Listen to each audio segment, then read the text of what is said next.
Hello जी, नमस्कार। स्वागत है आप सभी लोगों का आपके अपने चैनल दिशा साइंस क्लासेस पे। मैं ब्रजेश कुमार आप सभी लोगों का इस बेहतरीन सी क्लास में स्वागत करता हूं। और थोड़ी सी विलंब हो गई है, मतलब लगभग 20 से 25 मिनट विलंब हो गई है।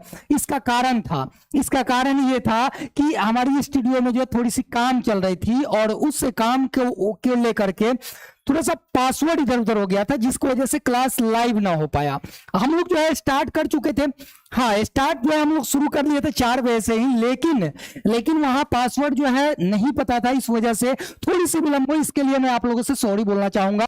और काफी बच्चे परेशान भी हो गए थे, गुरुजी क्लास नहीं होगा।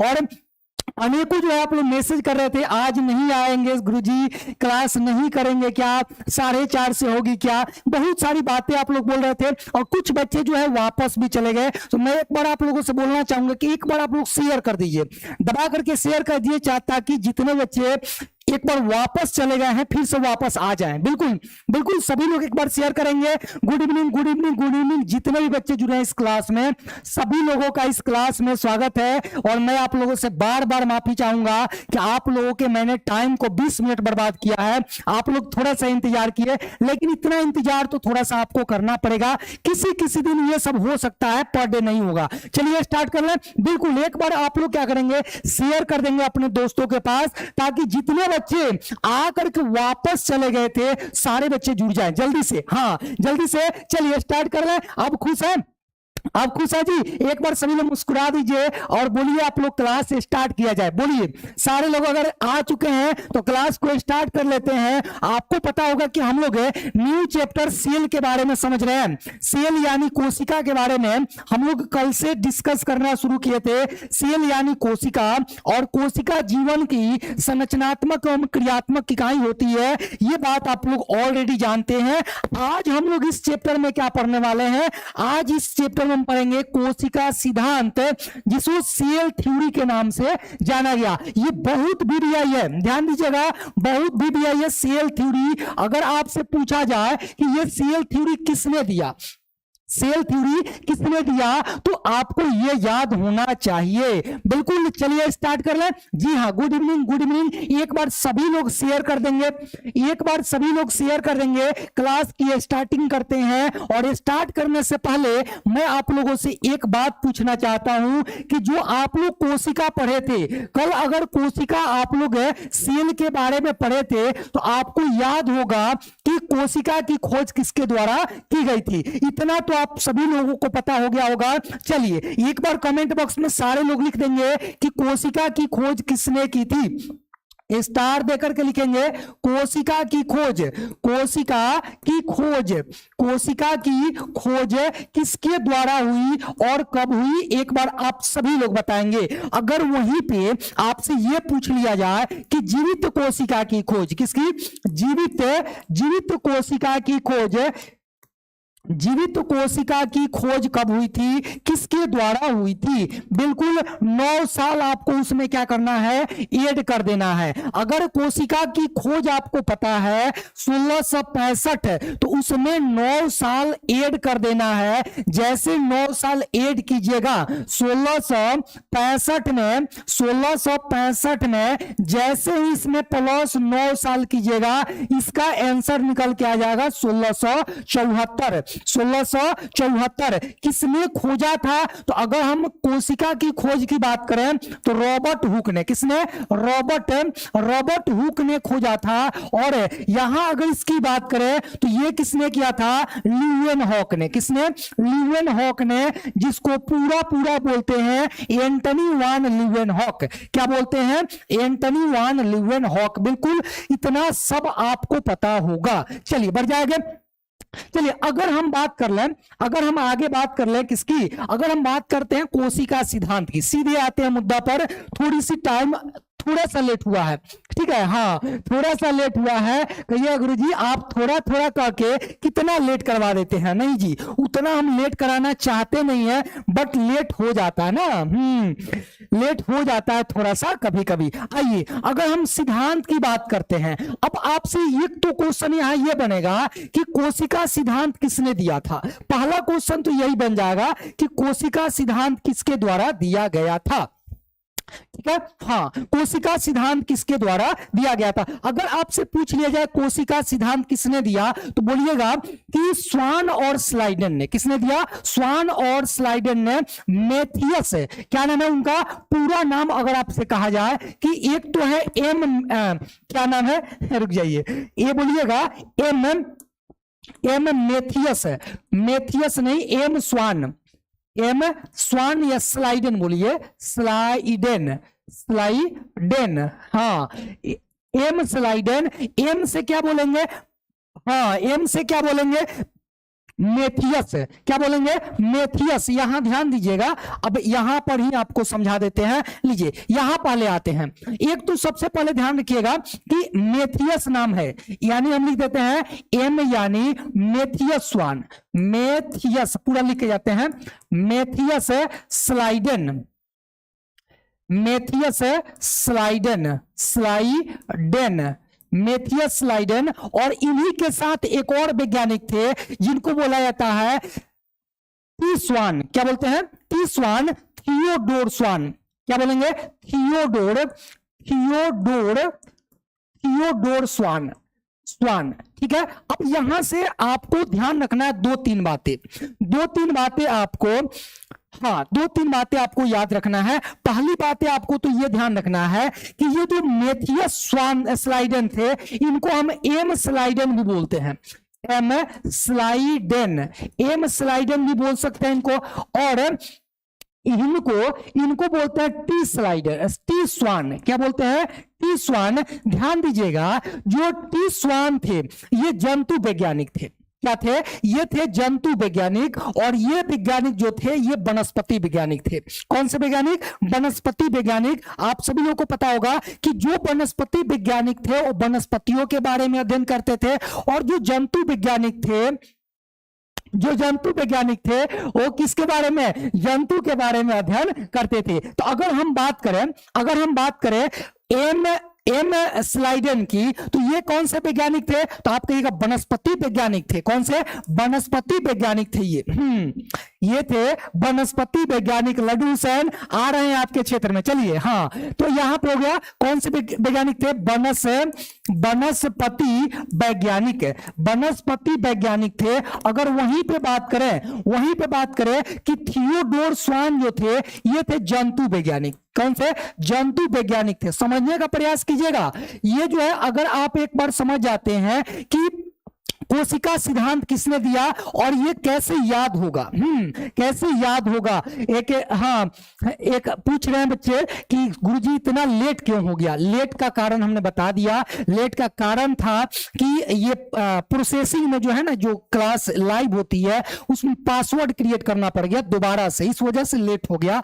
जो कि स्टूडियो में काम चल रहा था, थोड़ा सा इधर उधर हो गया था, इस वजह से थोड़ा सा लेट हुआ। कल से लेट नहीं होगा, ठीक है? हाँ, सॉरी। चलिए, तो ये समझ गए, ये थे जंतु वैज्ञानिक। अब देखिए यहां बात क्या आती है। बात ये आती है कि ये दोनों वैज्ञानिक अलग अलग अध्ययन करते हैं। वनस्पति वैज्ञानिक जो थे पादप के बारे में अध्ययन करते हैं। किसके बारे में? तो आप कहेंगे ये पादपों के बारे में। किसके? पादपों के बारे में, या पादपों का अध्ययन करते हैं, पादपों का ये अध्ययन करते हैं, बिल्कुल। अब ये वनस्पति वैज्ञानिक है तो पादप का अध्ययन करेंगे, और ये जो थे ये जंतुओं का अध्ययन किए। किसका अध्ययन किए? जंतुओं का अध्ययन किए, जंतुओं का अध्ययन ये करते हैं। अब देखिए दोनों की बात आती है। जब आप जंतु का अध्ययन करेंगे तो जंतु अच्छा, थियोफ्रेस्टस उसको पिता कहा जाता है ना। आप नहीं समझे, मतलब ये किस क्षेत्र में अपना काम कर रहे थे।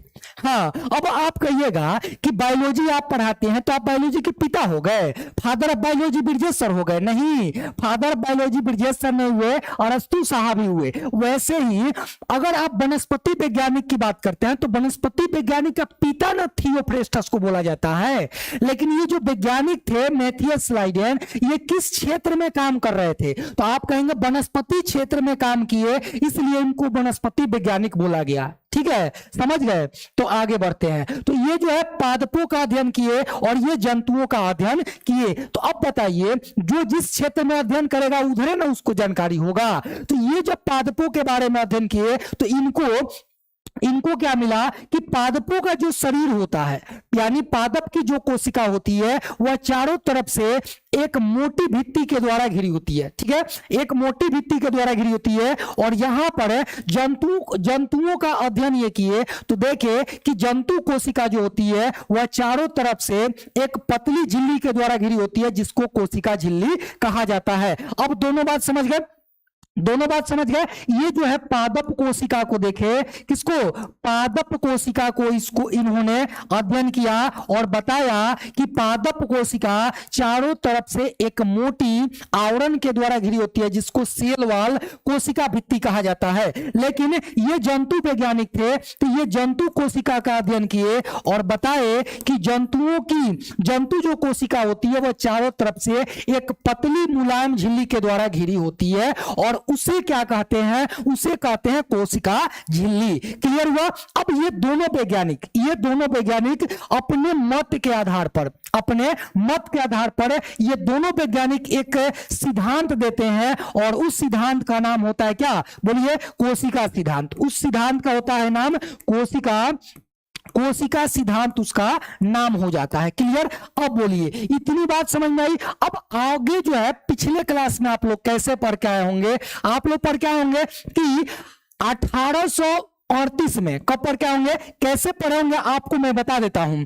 1838 में, यहां लिख देते हैं, 1838 में स्लाइडेन नामक वैज्ञानिक, वनस्पति वैज्ञानिक स्लाइडेन ने, और 1839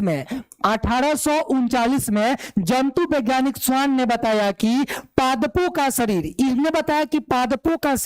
सूक्ष्म कोशिकाओं का बना होता है। और इन्होंने बताया कि जंतुओं का शरीर सूक्ष्म कोशिकाओं का बना होता है। इसके बाद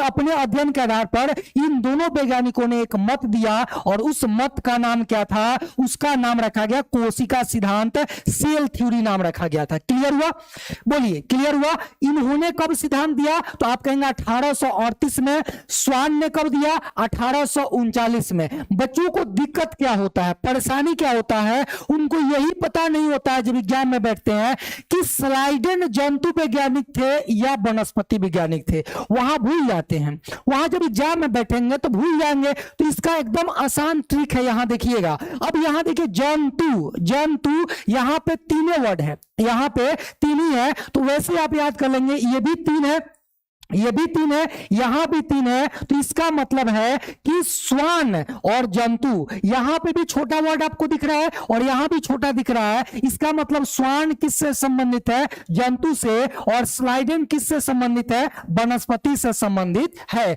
ऐसे आप याद कर सकते हैं। ठीक है, हाँ, ऐसे आप याद कर सकते हैं। बोलिए, समझ में आया। लिखा जा सकता है, एकदम आराम से लिखा जा सकता है। बोलिए, दोनों वैज्ञानिक अलग अलग अध्ययन करते हैं। एक वैज्ञानिक जो वनस्पति वैज्ञानिक है स्लाइडेन, उन्होंने पादपों के बारे में अध्ययन किया, पादप कोशिकाओं के बारे में अध्ययन किया और बताया कि पादप कोशिका एक मोटी आवरण के द्वारा घिरी होती है, उसको कोशिका भित्ति कहा जाता है। ठीक है, चलिए, ठीक है। बोलिए, अगर समझ में आ गया तो आगे बढ़ जाए। बोलिए, हाँ, अगर समझ में आ गया तो आगे बढ़ जाते हैं। बिल्कुल, जल्दी से बोलिए, यस सर समझ में आ गया। अगर समझ में आ गया तो एक बार सारे लोग लिखेंगे यस, हाँ, सारे लोग लिखेंगे यस। आगे बढ़ा जाए और इसके परिभाषा को लिखा जाए जल्दी से, हाँ, जल्दी से बोलिए। क्लियर हुआ जी सर? अब लिख दीजिए सर। हाँ, बिल्कुल बिल्कुल लिख देते हैं, कोई दिक्कत नहीं है। हाँ, कोई दिक्कत नहीं है, लिख देते हैं। आइए अब सीधे आते हैं जहां पर क्वेश्चन था, कोशिका सिद्धांत क्या है, कोशिका सिद्धांत क्या है। ठीक है, अब एक क्वेश्चन तो आपसे यही पूछ लेगा कि कोशिका सिद्धांत किसने दिया था, है ना। एक क्वेश्चन तो आपसे यही पूछा जाएगा कि कोशिका सिद्धांत किसने 1838-39 में 1838-39 में किसने दिया। तो आप कहेंगे, अब आप एम लिख सकते हैं, एम स्लाइडेन। क्या बोलेंगे, एम स्लाइडेन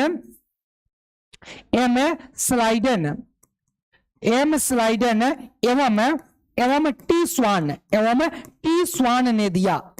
स्वान ने दिया। क्लियर, ये बात आपको ध्यान रखना है। सीधे ऑब्जेक्टिव क्वेश्चन में आएगा कि कोशिका सिद्धांत किसके द्वारा दिया गया और कब दिया गया। ठीक है, ये चीज हो गया। अब आइए लिख लेते हैं कोशिका सिद्धांत क्या है। कोशिका सिद्धांत क्या है पूरा अब लिख के जाएंगे। वनस्पति वैज्ञानिक, कैसे लिखेंगे आप, यहां से लिखेंगे वनस्पति वैज्ञानिक। याद करने का आपको तरीका बता दिए थे। बनस कैसे लिखा रहा, वनस्पति वैज्ञानिक, वनस्पति वैज्ञानिक एम स्लाइडन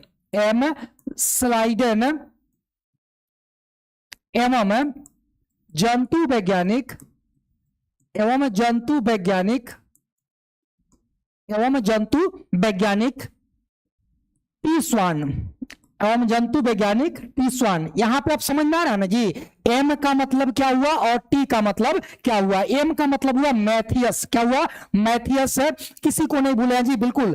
एम का मतलब हुआ मैथियस और टी का मतलब हुआ थियोडोर। टी का मतलब क्या हुआ थियोडोर। तो आप कहेंगे जंतु वैज्ञानिक टी स्वान ने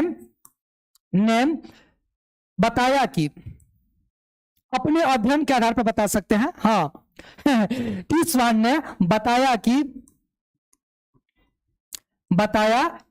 पादपों का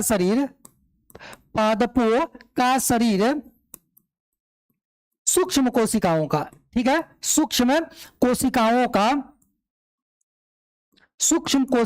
का बना होता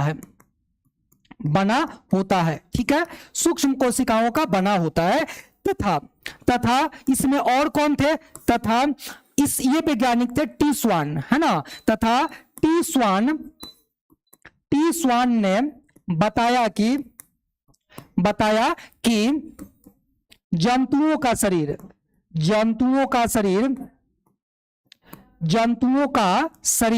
किससे बना होता है, जंतुओं का शरीर सूक्ष्म कोशिकाओं से बना होता है, या सूक्ष्म कोशिकाओं से बना होता है, लिखिए, हाँ सूक्ष्म कोशिकाओं से बना होता है। फिर ये क्या किए, फिर ये दोनों वैज्ञानिक क्या किए आपस में, फिर ये दोनों वैज्ञानिकों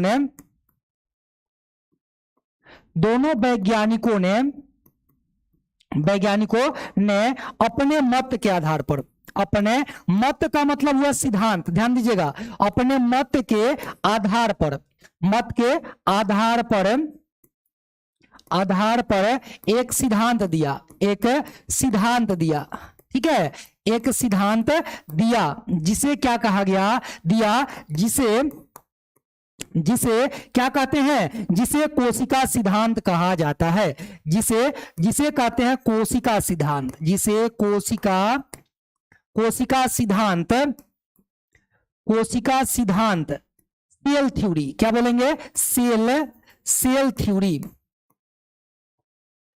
थ्योरी कहा जाता है। बस इतना आपको ध्यान रखना है। क्लियर हुआ, जल्दी से बोलिए, क्लियर हो गया, आगे बढ़ जाए। इतना चीजें आपको समझ में आ गया। सेल थ्योरी किसके द्वारा दिया गया, और ये सेल थ्योरी दो वैज्ञानिकों ने सेल थ्योरी दिया। एक तो वनस्पति वैज्ञानिक थे जिनका नाम था एम स्लाइडेन, और दूसरे वैज्ञानिक जंतु वैज्ञानिक टी स्वान। सर एम स्लाइडेन, हाँ सर एम स्लाइडेन होगा, तो एम नहीं लिखे हैं जी, एम स्लाइडेन लिखे तो हैं, कहां दिक्कत है, एम स्लाइडेन लिखे हैं जी सर एम स्लाइडेन होगा, हाँ उस स से कोई मतलब नहीं है, ये सभी लिख सकते हैं, उस सभी लिख सकते हैं। ठीक है सर, कंप्लीट हो गया सर, ठीक है, बस आगे बढ़ जाए आगे, बोलिए आगे बढ़ जाए। चलिए जी, बिल्कुल क्लियर नहीं हुआ सर, काहे क्लियर नहीं हुआ जी, बोलिए क्या दिक्कत हो गया, कहां पर दिक्कत है ये बताइए, एक बार ये बताइए आपको कहां पर दिक्कत है। हाँ कहां पर दिक्कत है, यहां पे मैंने आपको बताया कोशिका सिद्धांत, एक बार और समझिएगा, कोशिका सिद्धांत। ये कोशिका सिद्धांत दो वैज्ञानिकों को द्वारा दिया गया। कितने वैज्ञानिक थे इस कोशिका सिद्धांत के लिए, दो वैज्ञानिक आए थे। एक वैज्ञानिक का नाम था एक वैज्ञानिक का नाम क्या था, यहां पे लिखते हैं। चलिए, एक वैज्ञानिक थे जिनका नाम था, बोलिए जल्दी आप बताएंगे, आप लोग अब तो बता सकते हैं ना। एक वैज्ञानिक थे जिनका नाम था एम स्लाइडन। चलिए अब यहां लिख देते हैं स्लाइडेन, इसीलिए ना आप बोल रहे थे जी एम स्लाइडन लिखिए। और दूसरे वैज्ञानिक कौन थे, दूसरे वैज्ञानिक थे टी स्वान। क्या नाम था, टी स्वान नाम था। ये जो वैज्ञानिक थे टी स्वान, ये कौन से थे, तो आप कहेंगे जंतु वैज्ञानिक थे। सन की बात कर लेते हैं, ये स्लाइडन महोदय कब आते हैं, 1838 में अपना मत देते हैं, यानी अध्ययन करते हैं। और ये जो आते थे 1839 में, ठीक है। ये दोनों वैज्ञानिक अलग अलग क्षेत्र में काम करते हैं। अगर हम स्लाइडन की बात करें तो ये किस क्षेत्र में काम करते हैं, वनस्पति क्षेत्र में, वनस्पति क्षेत्र में, यानी वनस्पति वैज्ञानिक है ना, इनको कहते हैं वनस्पति वैज्ञानिक है। और इधर जो वैज्ञानिक हैंगे, ये किस क्षेत्र के वैज्ञानिक थे, ये थे जंतु वैज्ञानिक। कौन से, जंतु वैज्ञानिक थे, बिल्कुल ये थे जंतु वैज्ञानिक। और ये दोनों वैज्ञानिक जो है अलग अलग अध्ययन करते हैं, अलग अलग क्षेत्रों में क्या करते हैं, अलग अलग अध्ययन करते हैं, ठीक है। हाँ, अलग अलग अध्ययन करते हैं, ठीक है जी, समझ में आ जाएगा, टेंशन मत लीजिए। अब जो है एक वैज्ञानिक जो पौधे के क्षेत्र में बात करते हैं, ठीक है, तो कहते हैं कि पौधों के विभिन्न भागों, ये क्या कहते हैं, ये कहते हैं कि पौधों के विभिन्न भागों का, विभिन्न भागों का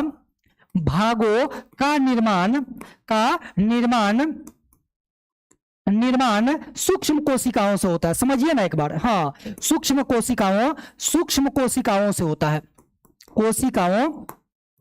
कोशिकाओं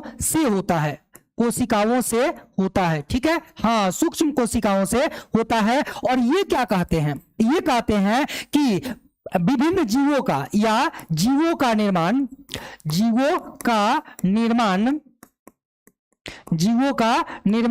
विभिन्न या सूक्ष्म कोशिकाओं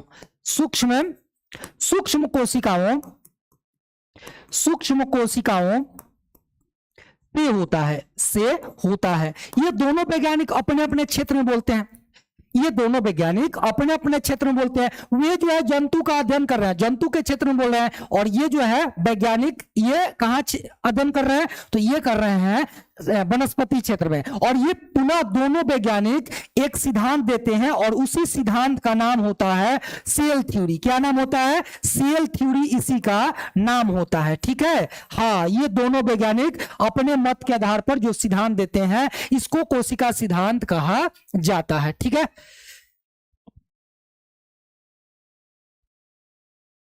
चलिए ठीक है, बढ़ जाए आगे, ठीक है। हाँ बिल्कुल, अब बोलिए, आप अगर समझ में आ गया तो बोलिए यस। हाँ, अगर आपको समझ में आ गया तो सारे लोग लिखेंगे यस, समझ में आ गया। बोलिए, आगे बढ़ जाए। इतना अगर चीज समझ में आ गया तो आगे बढ़ जाते हैं। बिल्कुल, डाउट, हाँ, क्या डाउट, हाँ बोलिए बोलिए, अगर डाउट हो तो बोलिए। हाँ, डाउट भी है तो पूछ सकते हैं, कोई दिक्कत नहीं है। अगर समझ में आ गया तो बोलिए यस सर, समझ में आ गया, ठीक है सर, समझ में आ गया, बढ़ जाइए आगे, बहुत बढ़िया। चलिए बढ़ जाते हैं तब आगे, ठीक है। हाँ, शेयर होते रहना चाहिए जी, शेयर होते रहना चाहिए जी सर, बिल्कुल समझ गया, बिल्कुल एकदम आसान है, कुछ नहीं है इसमें। हाँ, दोनों वैज्ञानिक अपने अपने क्षेत्र में काम करते हैं। अब आइए आगे बढ़ते हैं, अगले पॉइंट पे आते हैं। लीजिए, अगला पॉइंट है कोशिका सिद्धांत की कमी। ध्यान दीजिएगा, कोई भी वैज्ञानिक आते हैं, जैसे अगर बात करें, है ना, अगर बात करें हम केमिस्ट्री की बात करें, तो केमिस्ट्री में आप लोग देखे होंगे कि अधिकांशतः सिद्धांत, ऐसा सिद्धांत आप लोग पढ़ते हैं कि शुरू में पढ़ते हैं और बाद में पता चलता है कि यह सिद्धांत जो है गलत हो गया, ये सिद्धांत क्या हो गया, गलत हो गया। ठीक उसी प्रकार से यहां पर भी आपको यह समझना है कि ये दोनों वैज्ञानिक है, ये दोनों वैज्ञानिक है जिनका नाम था एम स्लाइडन और टी स्वान। ये दोनों वैज्ञानिक जो सिद्धांत दिए, जिनका नाम कोशिका सिद्धांत रखा गया, ये कोशिका सिद्धांत की कुछ सीमा है, या आप कह सकते हैं कि उसमें कुछ कमी थी। मतलब कि कुछ ऐसी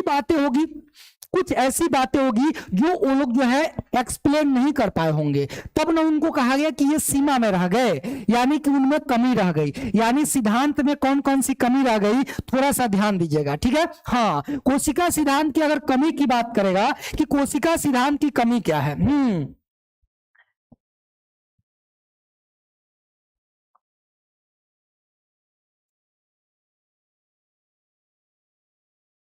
ठीक है, हाँ हाँ बिल्कुल बिल्कुल ठीक है जी, हाँ चलिए कोशिका सिद्धांत की कमी की बात करते हैं। ठीक है, तो देखिए ध्यान से, ये जो सिद्धांत दिए जिनका नाम था एम स्वान बोलते हैं, स्लाइडेन, एम स्लाइडेन, और इसके साथ है टी स्वान। ये दोनों वैज्ञानिक कोशिका सिद्धांत दिए, है ना। इस कोशिका सिद्धांत से आप लोग भली भांति परिचित हो गए। अब बात ये आती है कि इनकी कमी कहाँ रह गई थी।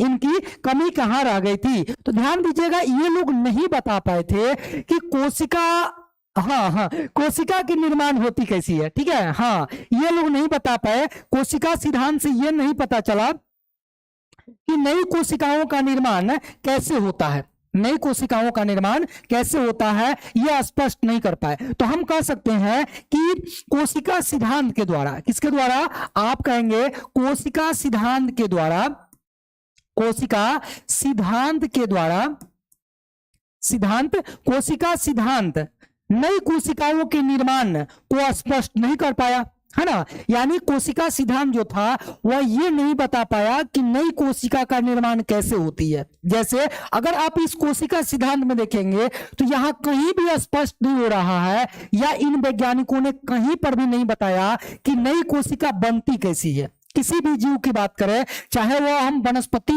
क्षेत्र की बात करें, यानी पादप की बात करें, या जंतु की बात करें, ये दोनों क्षेत्र में कोई भी वैज्ञानिक यह स्पष्ट नहीं कर पाए कि नई जो कोशिका होती है वह कोशिका बनती कैसी है। ठीक है, कैसे बनती है ये नहीं स्पष्ट कर पाए, इसलिए ये हम कह सकते हैं कि ये इनकी क्या हो गई, कमी हो गई, या इनकी सीमा हो गई, यहीं तक जाकर के क्या हो गए, सिमट गए। तो आप कहेंगे कोशिका सिद्धांत नई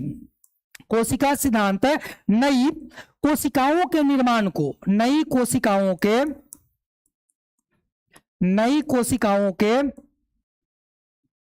निर्माण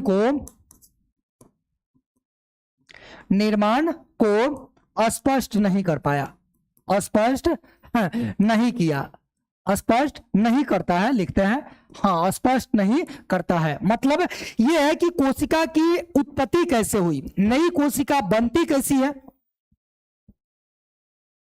हाँ नई कोशिका बनती कैसी है, ये जो है स्पष्ट नहीं हो पाया कोशिका सिद्धांत के द्वारा। ठीक है,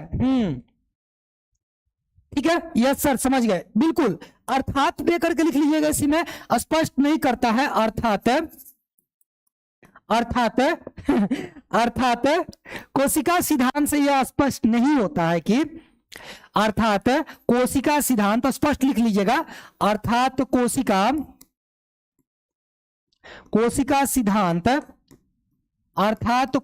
सिद्धांत से स्पष्ट नहीं होता है कि, स्पष्ट नहीं होता है, होता है कि नई कोशिका का, नहीं होता है कि नई कोशिका का निर्माण कैसे होता है, नई कोशिका का निर्माण कैसे होता है। ठीक है, कैसे होता है। ठीक है, तो इस बात को आप ध्यान रखेंगे, यहां पे डबल स्टार डालिएगा, और इसको ध्यान रखिएगा कि ये जो वैज्ञानिक थे ये नहीं स्पष्ट कर पाए कि नई कोशिका का निर्माण कैसे होता है। ठीक है, बढ़ जाए आगे, बोलिए, बढ़ जाए आगे। हाँ अब एक वैज्ञानिक है जिनका नाम है, ध्यान दीजिएगा, एक वैज्ञानिक है जिनका नाम है रूडोल्फ, क्या नाम है, रूडोल्फ बिचरो। सर मैं भी आपके साथ साथ लिख रहा हूं, बिल्कुल बिल्कुल लिख सकते हैं, कोई दिक्कत नहीं है। एक वैज्ञानिक नाम है जिनका नाम है रूडोल्फ बिचरो, नाम लिखिएगा आप लोग सारे लोग कमेंट बॉक्स में। रूडोल्फ बिचरो जो है बताते हैं कि जो नई कोशिका है उन कोशिकाओं का निर्माण पूर्ववर्ती कोशिका यानी पहले पाए जाने वाले कोशिकाओं से होती है, लेकिन ये स्लाइडेन और स्वान नहीं बता पाए। तो यहां नोट देकर के लिखिएगा, नोट देकर के लिखिएगा कि कौन वैज्ञानिक बताते हैं, कौन से वैज्ञानिक बताते हैं, रूडोल्फ बिचरो। कौन, रूडोल्फ बिचरो, बिल्कुल यहां लिखिएगा, रूडोल्फ है, रूडोल्फ बिचरो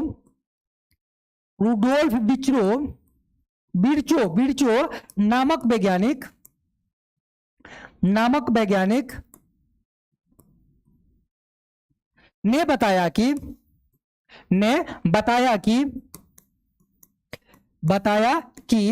नई कोशिकाओं का निर्माण नई कोशिकाओं का निर्माण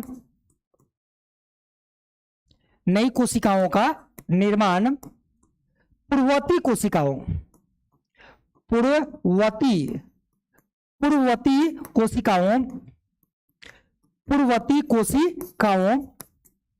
अर्थात, स्पष्ट कर लीजिए यहां पे, अर्थात पहले से पाए जाने वाली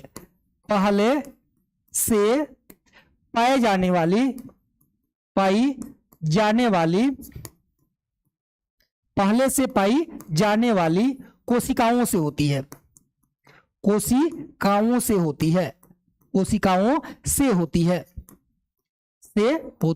ठीक है, हाँ, क्लियर हुआ।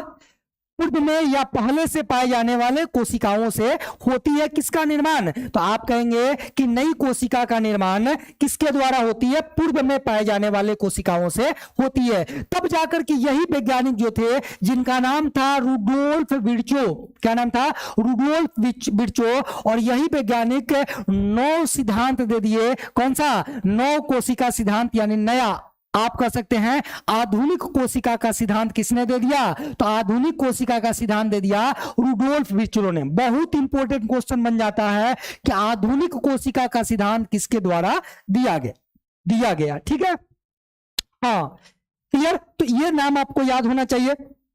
अब यहां पे बात करते हैं, ये क्वेश्चन आपसे पूछा जाएगा। सबसे पहले ध्यान दीजिएगा, 9 कोशिका सिद्धांत या आधुनिक कोशिका सिद्धांत। ठीक है, 9 कोशिका सिद्धांत या आधुनिक कोशिका सिद्धांत। क्वेश्चन तो आपसे ये पूछा जाएगा कि 9 कोशिका सिद्धांत या आधुनिक कोशिका सिद्धांत किसने दिया? तो सबसे पहले ध्यान दीजिएगा, अगर बात करें कि 9 कोशिका सिद्धांत या आधुनिक कोशिका सिद्धांत किसके द्वारा दिया गया, तो आप नाम याद रखेंगे। कौन सा नाम है? Rudolf Virchow. क्या नाम है? Rudolf Virchow. इन्होंने जो है आधुनिक कोशिका सिद्धांत का प्रतिपादन किया या इन्होंने दिया। ठीक है, हाँ, चलिए लिख दीजिएगा यहाँ पे कि 9 या आधुनिक कोशिका सिद्धांत, यहां से लिख के जाइएगा। क्या हो जा रहा है, लीजिए हाँ, लिखिएगा आधुनिक कोशिका सिद्धांत। आधुनिक कोशिका सिद्धांत आधुनिक कोशिका सिद्धांत किसने दिया? बोलिए, रुडोल्फ विर्चो ने दिया। अब देखिए इस सिद्धांत में इन्होंने क्या कहा? इस सिद्धांत में इन्होंने कहा कि जो कोशिका होती है, नई कोशिका का निर्माण कैसे होती है? नई कोशिका का निर्माण पहले से पाए जाने वाले कोशिकाओं से ही होती है। अपने सिद्धांत में इन्होंने यही बात कहा कि, अब इसमें थोड़ा सा लिख लीजिएगा तो ठीक रहेगा, ने दिया, जिसके अनुसार, इसमें थोड़ा सा जाइए, जिसके अनुसार अब ये क्या कहते हैं? नंबर 1 देके आइएगा। 1 नंबर में ये कहते हैं कि पूर्व जो नई कोशिका है, हाँ, ये जो नई कोशिका है, उस नई कोशिका का निर्माण पूर्व में पाए जाने वाले नवीन ऑनलाइन स्टडी। ठीक है, हम आपके कमेंट को देख रहे हैं। ठीक है, बार बार कॉपी पेस्ट नहीं कीजिए। ठीक है, कुछ बच्चे सवाल भी पूछते हैं तो उस पर ध्यान नहीं जा पाता है, इस वजह से ऐसे वैसे आप लोग कमेंट करते हैं, तो फिर कुछ बच्चे जो सवाल पूछते हैं वो भी जो है ध्यान नहीं जा पाता है। इस वजह से आपसे रिक्वेस्ट है कि हाँ, ऐसे जो है आप कमेंट नहीं करें।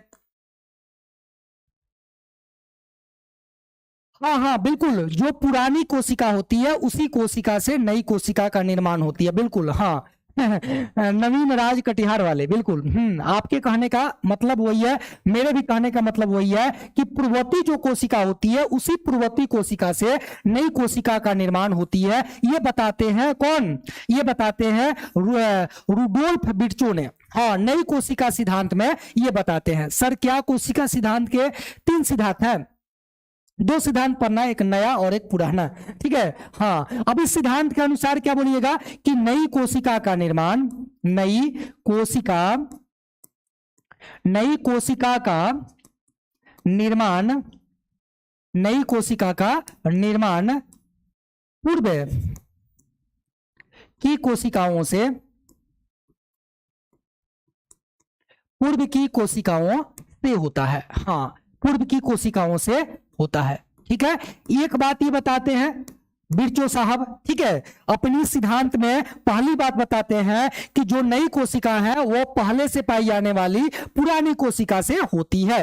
चलिए उसकी बात करेंगे, कैसी कोशिका बनती है, टेंशन काहे ले रहे हैं। हाँ, पहले इनके सिद्धांत को देखिए ना। हाँ, पहले इनके सिद्धांत को पढ़िए। दूसरी बात ये बताते हैं जीव कोशिका एवं कोशिका उत्पादों से बने होते हैं। ठीक है, हाँ हाँ टुनटुन जी, गुरुजी, नौ कोशिका सिद्धांत का मतलब क्या होता है? नौ का मतलब होता है नया, नौ का मतलब होता है नया, और नया का मतलब होता है आधुनिक ना जी। हाँ, अब चले जाइए इतिहास में, प्राचीन भारत, भारत, मध्यकालीन भारत और आधुनिक भारत ना, ये तो पढ़े होंगे आप लोग। एक में लिखित है और एक में लिखित है तो पढ़ा नहीं गया, और एक में पूरा पूरा लिखित है। अब उस और मत ले जाइए। नौ, नौ ऐसे ही समझ लीजिए, नौ मतलब आधुनिक, जो नया है, बिल्कुल नया जो सिद्धांत दिया गया उसको बोला गया नए। तो हम कहेंगे जीव, हाँ हाँ जीव कोशिका लिखिएगा, जीव कोशिका एवं, जीव कोशिका एवं कोशिका उत्पादों, कोशिका उत्पादों, कोशिका उत्पादों से बने होते हैं, बने होते हैं। ठीक है के बने होते हैं, चाहे से बने होते हैं। ठीक है, यहां तक बोलिए। हाँ, मॉडर्न सेल नहीं है जी, आधुनिक है।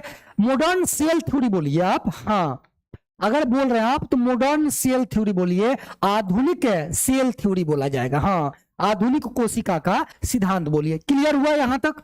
बोलिए जी सर, समझ गए ठीक है, तो यहां तक क्लियर हुआ कि ये नौ सिद्धांत, नौ कोशिका सिद्धांत या आधुनिक कोशिका सिद्धांत किसके द्वारा दिया गया? तो रुडोल्फ है, रुडोल्फ बिरचो के द्वारा दिया गया। और इनके अनुसार ये दो बात कही गई कि नई कोशिका का निर्माण पुरानी कोशिका से होती है, और जितने भी जीव होते हैं वे सभी कोशिका एवं कोशिका उत्पादों से मिलकर के बने होते हैं। क्लियर हुआ इतना बात? चलिए, इतना बात क्लियर हुआ। अब आपसे क्वेश्चन डायरेक्ट अगर पूछ लिया जाए, डायरेक्ट क्वेश्चन अगर एग्जाम में पूछा जाता है, यहां डालिएगा VBI क्वेश्चन। ठीक है, VBI डालिएगा, यहां क्वेश्चन आपसे पूछा जाएगा कि आधुनिक कोशिका सिद्धांत क्या है। क्वेश्चन सीधे आएगा, आधुनिक, आधुनिक कोशिका सिद्धांत, आधुनिक कोशिका, कोशिका सिद्धांत क्या है? आधुनिक कोशिका सिद्धांत क्या है और क्या है? ठीक है, यहां तक क्वेश्चन हो गया। आधुनिक कोशिका सिद्धांत क्या है? हाँ, इसका इसी में जोड़ के पूछ लेगा, इसका प्रतिपादन, इसका प्रतिपादन, इसका प्रतिपादन किसने किया था? इसका प्रतिपादन किसने किया था? बोलिए। अब देखिए कितना आसान हो गया। इसे किसने किया था, इस आंसर का जवाब देना एकदम आसान हो गया आपके लिए। हो गया कि नहीं? मैंने आपको दोनों बात बता दिया कि आधुनिक कोशिका सिद्धांत है क्या, और दूसरी बात कि आधुनिक कोशिका सिद्धांत किसके द्वारा दिया गया। दोनों आप समझ चुके हैं। अब आसानी से इसका आंसर आप लिख सकते हैं। बोलिए, कितने ऐसे बच्चे हैं जो इसका आंसर लिख सकते हैं? अगर आप लिख सकते हैं तो आप जो है आंसर में आप यस लिखेंगे। हाँ, आप आंसर में यस लिखेंगे। यस गुरुजी, हम लिख लेंगे, आगे बढ़ा जाए। बिल्कुल, हाँ, और पढ़ाई सर, अभी टाइम बा, बिल्कुल टाइम बा, हम कहाँ कह रहे हैं टाइम ना है, अभी पढ़ाएंगे। ये होमवर्क दे रहे हैं आपसे पूछ करके, सर उत्पाद क्यों लिखे हैं, उत्पादों क्यों लिखे हैं, इसका मतलब क्या होता है? ओहो, उत्पादों का मतलब क्या होता है गुरुजी? यहाँ पे लिखे हैं कोशिका एवं कोशिका उत्पादों, कोशिका के द्वारा जो भी उत्पाद प्राप्त होते हैं या उसके द्वारा जो भी बनता है उसको कोशिका उत्पाद बोलते हैं। वो भी जो है नई जीवों के, यानी जीवों के निर्माण में क्या होती है? सहायता करती है। अच्छा, नो सर, नो सर, कुछ बच्चे लिख रहे हैं नो सर, नहीं लिखाएगा जी। अब बताइए नहीं लिखाएगा, ये नहीं लिखाएगा तो हमको लिखना पड़ेगा। हाँ बिल्कुल, बहुत बढ़िया। कुछ बच्चे दे रहे हैं कि इस सिद्धांत का प्रतिपादन रुडोल्फ बिच्रो साहब ने किया, और रुडोल्फ बिच्रो साहब ने इसका प्रतिपादन किया। आगे बढ़ते हैं, अब आप लोग इसको लिख लीजिएगा, हमको उम्मीद है एकदम लिख लीजिएगा। जी गुरुजी लिख लेंगे। चलिए आगे आते हैं। अच्छा नो सर काहे नहीं लिखाएगा जी, यहां देखिए ना, हम तो सारा बात लिख दिए थे। यहाँ रुडोल्फ बिच्रो नामक वैज्ञानिक ने बताया कि नई कोशिकाओं का निर्माण पूर्ववर्ती कोशिकाओं अर्थात पहले से पाए जाने वाली कोशिकाओं से होती है, ठीक है। और इन्हीं वैज्ञानिकों ने क्या किया, नया सिद्धांत दे दिया, और उस नए सिद्धांत को कहा गया आधुनिक कोशिका सिद्धांत। और उस आधुनिक कोशिका सिद्धांत के द्वारा ये दो बातें कही गई, पहली बात कि नई कोशिका का निर्माण पूर्ववर्ती कोशिका से होती है, और दूसरी जीव कोशिका एवं कोशिका उत्पादों से बने होते हैं। बस यही तो बात है। बोलिए, अब इतना आप नहीं लिख पाइएगा तो फिर तो क्या बात है, अब क्या कहें आपसे, इतना तो आपको लिखना ही पड़ेगा। चलिए ठीक है, हाँ ठीक है, आगे बढ़ते हैं, अगले क्वेश्चन पे आते हैं। लीजिए अगला क्वेश्चन आपके सामने आ गया। अच्छा यही तो क्वेश्चन था जी, ये क्वेश्चन तो आपको अभी बता ही दिए है ना, ये क्वेश्चन अभी बता दिए। आगे बढ़ते हैं, अगले क्वेश्चन पे आते हैं। अगला क्वेश्चन आपके सामने है, देखिएगा। अगला क्वेश्चन आपसे पूछा गया कि कोशिका सिद्धांत का समग्र अवलोकन करना है, ठीक है। सिद्धांत नहीं है जी, कोशिका का समग्र अवलोकन आपको करना है। ध्यान दीजिएगा, कोशिका का जब समग्र अवलोकन की बात आएगी तो ये अवलोकन कैसे करेंगे, पहले इस पे बात करेंगे। देखिए अगर आप एनसीईआरटी की बात करेंगे तो सबसे पहले अवलोकन करने के लिए एक प्याज लिया गया। यहां पे देखिए सबसे पहले तो यह ध्यान दीजिएगा कि यह अवलोकन होगा कहां, तो आप कहेंगे अवलोकन के लिए हमको क्या चाहिए, माइक्रोस्कोप चाहिए, क्या चाहिए जी, माइक्रोस्कोप है। और इस माइक्रोस्कोप को ही क्या कहते हैं, सूक्ष्मदर्शी, क्या कहते हैं, सूक्ष्मदर्शी कहा जाता है। तो जब प्याज के रेशे को लेकर के माइक्रोस्कोप पर रखा गया, तो माइक्रोस्कोप पर रखने के बाद इस प्याज के क्या हुए, अनेकों जो है झिल्ली दिखाई पड़ी। हम यहां लिख देते हैं, ठीक है, यहां पे लिख देते हैं प्याज की झिल्ली, ठीक है। हाँ यहां लिख देते हैं प्याज की झिल्ली। प्याज देखे ना जी, प्याज की झिल्ली है, ठीक है। हाँ प्याज की झिल्ली है, ठीक है। अवलोकन कहां पे हो रहा है, तो आप कहेंगे माइक्रोस्कोप पर इसका अवलोकन हो रहा है, ठीक है। माइक्रोस्कोप पर ले जाकर के इसका अवलोकन हो रहा है। जब इसका अवलोकन किया गया तो उसमें देखा गया कि इसमें अनेकों झिल्लियां देखने को मिली। हाँ ये जो है इसमें आपको ये परत दिखाई पड़ी, ठीक है। ये आपको क्या दिखाई पड़ी, हाँ परत दिखाई पड़ी। और प्याज की झिल्ली में हाँ सेफ्रेनिन वर्णक पाया गया। क्या पाया गया, अवलोकन क्या होता है गुरुजी बता रहे हैं। पहले यहां देखिए, इसमें आपको देखने को मिली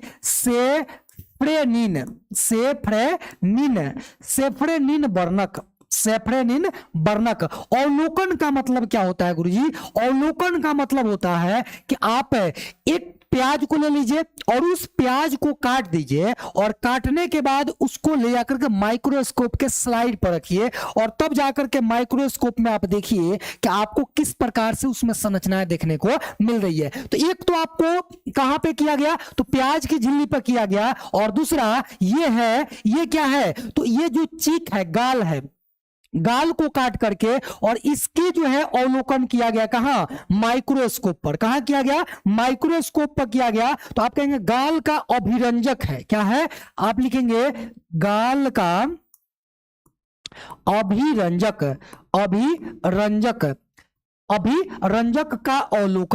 का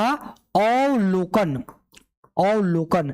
जब इसका भी अवलोकन किया गया तो इसमें रेसाएं देखने को मिली, ठीक है। और यही रेसा अन्य जंतुओं में भी एकदम समान दिखाई पड़ी, एकदम सेम टू सेम आपको देखने को मिली वहां पे, ठीक है। क्लियर। तो इस आधार पर यह कहा गया ध्यान दीजिएगा यहाँ पे, इस आधार पर यह कहा गया, नोट में देकर के लिखेंगे कि जो जंतुओं के, या सीधे कहेंगे मानव गाल से प्राप्त जंतु कोशिका का अवलोकन करने पर इसी प्रकार के कोशिकीय पैटर्न देखने को मिला।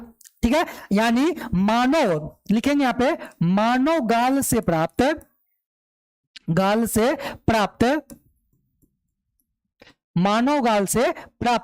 जंतु कोशिका का अवलोकन, किसका? जंतु कोशिका का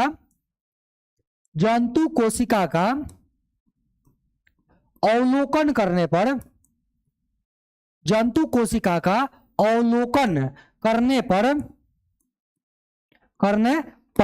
इसी प्रकार का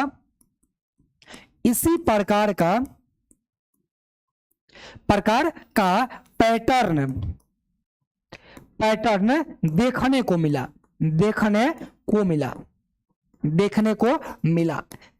ठीक है, बस ये बात आपको ध्यान रखना है। ठीक है, इसका अवलोकन कहां पे हो रहा है? माइक्रोस्कोप पर इसका अवलोकन हो रहा है। और जब उसका अवलोकन वहां किया गया तो प्याज में देखा गया कि प्याज में रेशे है, वैसे भी आप लोगों को दिखता है। वहीं पे अगर ये चीख पर देखा गया, गाल के अभिरंजक को देखा गया और फिर जंतु कोशिका को देखा गया, तो सेम टू सेम जो है ये आपको अभिरंजक देखने को मिले। ठीक है, हाँ, सेम टू सेम अभिरंजक देखने को मिले। इस प्रकार से अब क्या बोला गया? चलिए ठीक है, आगे बढ़ते हैं। आगे अगर बात कर ले, इस आधार पर यह देखा गया कि प्रत्येक कोशिका में सघन झिल्ली, प्रत्येक कोशिका में सघन झिल्ली होती है। या सीधे हम कह सकते हैं कि प्रत्येक कोशिका सघन झिल्ली से घिरी होती है ना? सघन झिल्ली से घिरी हुई एक संरचना द्वारा घिरी होती है, और उसे क्या कहते हैं? केंद्रक या न्यूक्लियस कहा जाता है। इस बात को यहां पे अगर चाहें आप तो नोट देकर के लिख देंगे या स्टार देकर लिखिएगा। ठीक है, कहिएगा प्रत्येक कोशिका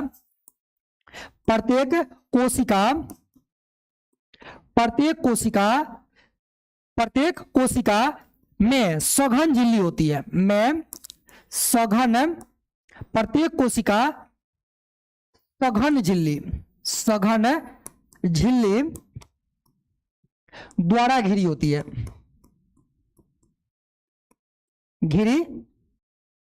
सघन झिल्ली द्वारा घिरी एक जटिल संरचना। प्रत्येक कोशिका में सघन झिल्ली द्वारा घिरी एक जटिल संरचना होती है। कैसी? जटिल संरचना होती है, जिसे क्या कहते हैं? जिसे केंद्रक कहा जाता है। क्या कहते हैं? जिसे केंद्रक न्यूक्लियस बोला जाता है। ठीक है, हाँ, जिसे न्यूक्लियस कहा जाता है या कहा जाता है। ठीक है, इतना बात समझ में आ रहा है? चलिए, दो बात यहां पे आप समझ गए होंगे तो थोड़ा सा ध्यान दीजिएगा। एक डायग्राम बनाते हैं। ठीक है, एक डायग्राम आप ध्यान से समझिएगा। हाँ, एक डायग्राम आप समझिएगा। सर, कोशिका सिद्धांत कितने हैं? दो ही कोशिका सिद्धांत है, एक आधुनिक और एक ओल्ड। चलिए, अभी आप प्रत्येक कोशिका में सघन झिल्ली द्वारा घिरी एक जटिल संरचना होती है, उसको केंद्रक या न्यूक्लियस कहा जाता है। अब हम न्यूक्लियस की बात करेंगे। किसकी? हम बात करेंगे न्यूक्लियस की। ध्यान दीजिएगा, यहां पे अगर हम बना लेते हैं, ठीक है, बन ही जाएगा, यहीं पे बनाते हैं। लीजिए, ठीक है, यहां बनाते हैं, ये यहां इसको ला दे। चलिए, यहीं रहने देते हैं। ठीक है, ये हो गया। अब यहां पर इसके अंदर ये जो हो गया, मान के चलिए आपके कोशिका, ठीक है, और इसके अंदर पाए जाएंगे। अब देखिए, यहां पे इसका केंद्रक होगा। ठीक है, इसमें हम बना देते हैं केंद्रक। ठीक है,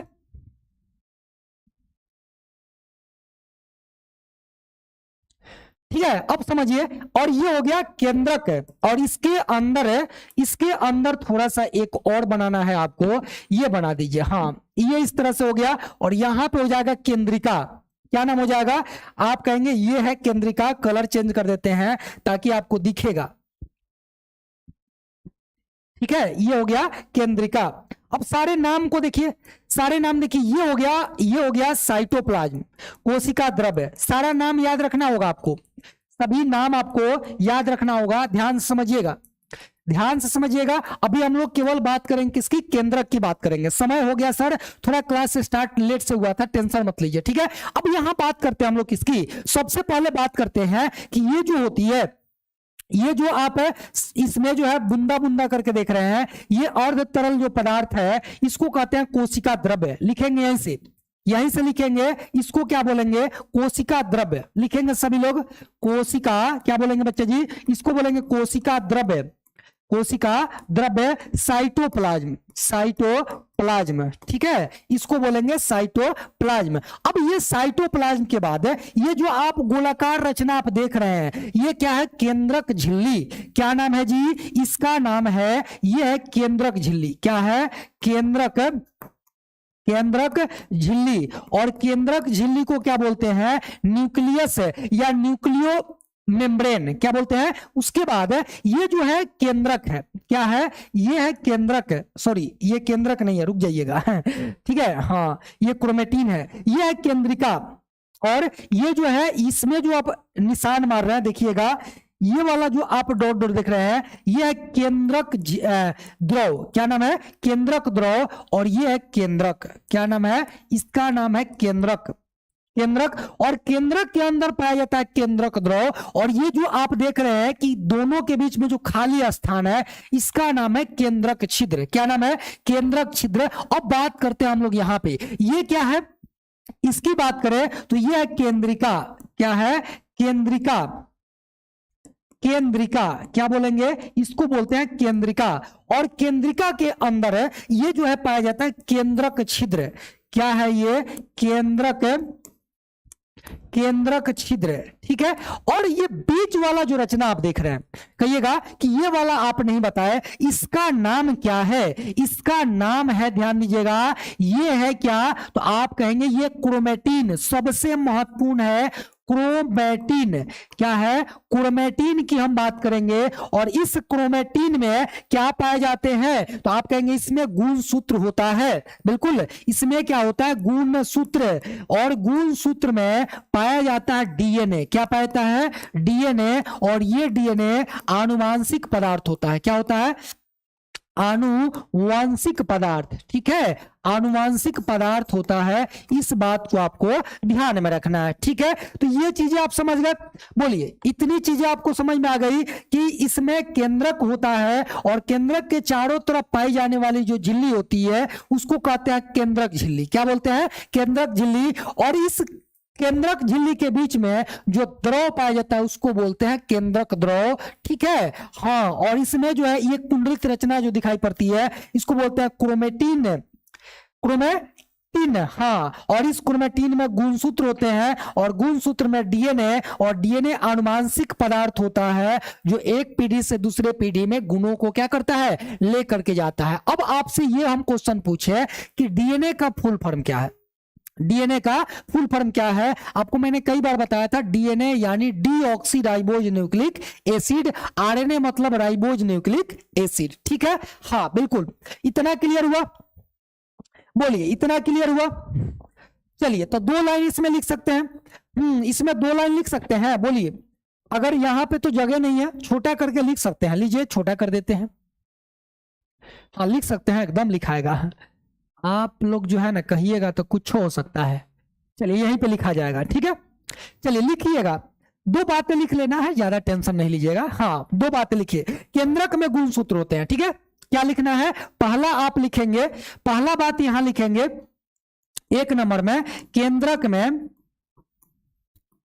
में गुणसूत्र होते हैं, गुणसूत्र होते हैं तथा गुणसूत्र होते हैं तथा गुणसूत्र में आनुवांशिक पदार्थ होता है, ठीक है, हाँ। तथा गुणसूत्र में आनुवांशिक पदार्थ, आनुवांशिक पदार्थ होता है, आनुवांशिक पदार्थ होता है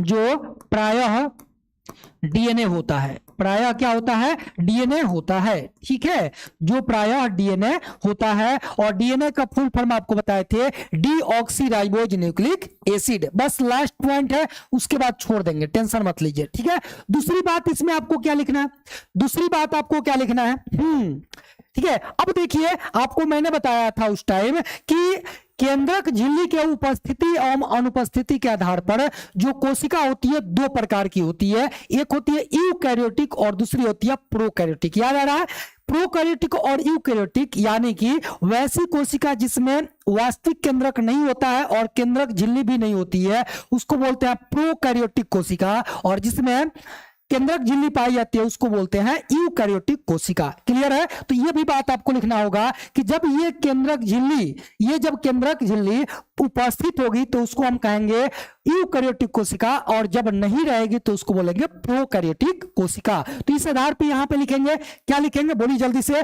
यदि यहां से लिखेंगे यदि केंद्रक झिल्ली युक्त हो, किसके द्वारा, आप कहेंगे झिल्ली युक्त, या सीधे लिख के जाते हैं, रुक जाइए 1 मिनट, हाँ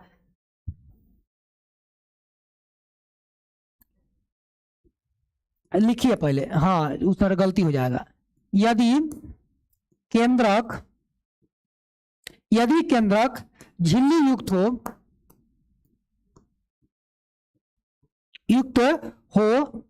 तो उसे यूकैरियोटिक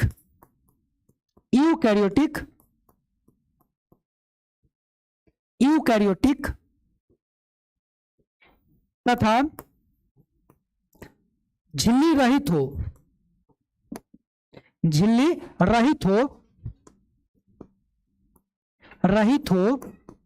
तो उसे